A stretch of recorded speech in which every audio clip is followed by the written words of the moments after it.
Today we look at Élisabeth Domitien, Prime Minister of the Central African Republic. She was fondly called the Iron Lady. She served as Prime Minister from 1975 to 1976. She was the first and only woman so far to serve as Prime Minister in the Central African Republic and the fourth in the world to serve as Prime Minister as of 1976. At that time in Europe, only 3 other women held such a position. The truth about Africa from Africans. In the United States, women were still struggling to enforce their recently hard-won right to vote. But in Africa, a female leader rose to the political height of Prime Minister, the first in modern world history, except maybe Prime Minister Slovakia of Croatia in 1967. In her early years, Élisabeth Domitien received just enough grade school education, enough for her gender, typically sewing, cooking, and maintaining a home. Despite this, she was determined to carve a path for herself on her own terms. She went into agricultural subsistence and exportation. She became a reputable businesswoman. And in pre-colonial Africa, individuals with financial acumen became de facto community leaders due to their ability to directly change the livelihoods of people.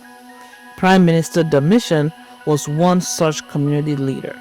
She swiveled from businesswoman to political leader during the Central African Republic's violent conflict for independence. She joined Barthélemy Boganda's fight for independence of the Central African Republic from colonialism. She mobilized and united various ethnic groups in a social movement which became known as Movement for the Social Evolution of Black Africa, or in French, MESAN. The social group later became a political party, and with the leadership of President Bokassa, Domitien was eventually appointed Prime Minister in 1975 and Vice President of the party.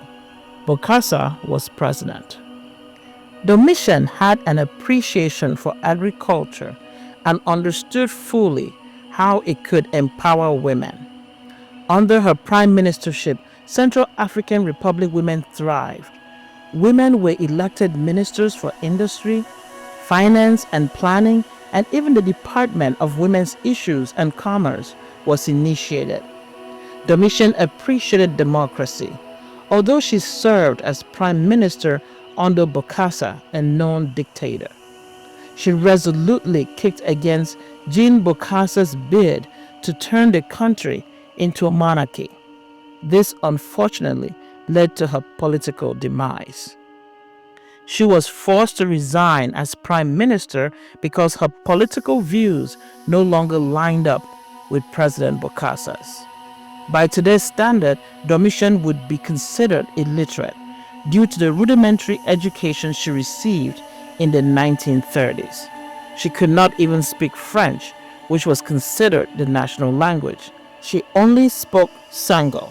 Those who interacted with her personally described her as showing extraordinary strength in her eyes and authority in her voice. She also had a strong personality. She was enterprising and a skillful speaker. Even though she was illiterate, she taught herself arithmetic and was able to become a successful farmer, a businesswoman, and a politician. After she opposed Bokassa in his idea of making the Central African Republic a monarchy, her collaboration with him was over. She resigned as prime minister but maintained her position as then president of MESAN. After Bokassa's overthrow in 1980, the new president of the Central African Republic was David Dacko. He had Domitien arrested and her properties confiscated and accused her of covering up extortions committed by Bokassa. In the midst of the upheaval, the turmoil, and the blame game, Domitian was convicted and imprisoned for 2 years. During this period, her husband disappeared. His whereabouts were never discovered. In 1993, when civilian President Angie Felix Patasse took power, she was compensated for some of the injustices that came with her resignation and later imprisonment. This was at a time when there were no pensions or privileges for political careers. Most people cast aspersions on Domitian's political career, especially because of her connection to Bokassa. She became the proverbial baby who got thrown out with the dirty bathwater. But she is probably the only illiterate woman in history who rose to prime minister. She achieved great strides in empowering women in the Central African Republic, even if it was done under a corrupt regime. She was a light in the darkness of Bokassa's presidency. She died in 2005 on April 26. She received a state funeral, which was held on May 10th, 2005. If you found this story powerful, don't forget to like, subscribe, and drop a comment. Which other lost queens of African history do you want to see next? Let's uncover them together.